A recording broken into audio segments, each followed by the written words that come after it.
ভারতে ককরোচ জনতা পার্টির যে আন্দোলন, সে আন্দোলনের যে প্রচারণা, ভারতের গদি মিডিয়াগুলোর দিকে তাকালে মনে হবে তেমন কিছুই হয়নি। কিন্তু ইউটিউব এবং ফেসবুকের বিভিন্ন বা ইয়ে বিশেষ ব্যক্তিত্ব যারা আছে বা যারা ইউটিউবার আছে, তাদের যে বক্তব্য সেগুলোর দিকে যদি একটু লক্ষ্য করেন তাহলে বুঝবেন যে আসলে ভারতীয় মিডিয়ার সাথে তাদের বক্তব্যের বেশ একটি ফারাক রয়েছে।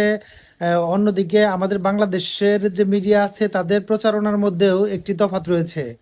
সেখানে কিন্তু আমরা দেখতে পাচ্ছি যে মোদির যে সরকার তারা বেশ বিপাকে পড়েছে। সেখানকার পুলিশের নির্যাতনে ছাত্রছাত্রী সহ সাধারণ মানুষ বেশ চরমভাবে আহত হয়েছে।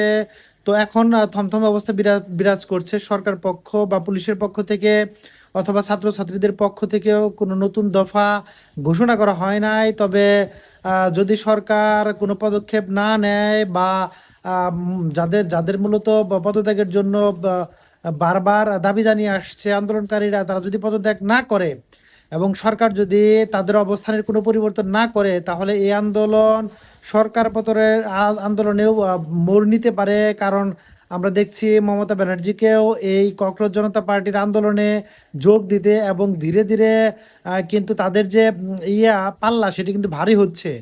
তো আসলে কি হয় সামনে আমরা চোখ রাখবো, দেখবো আসলে অবস্থাটা কি দাঁড়ায়। ধন্যবাদ।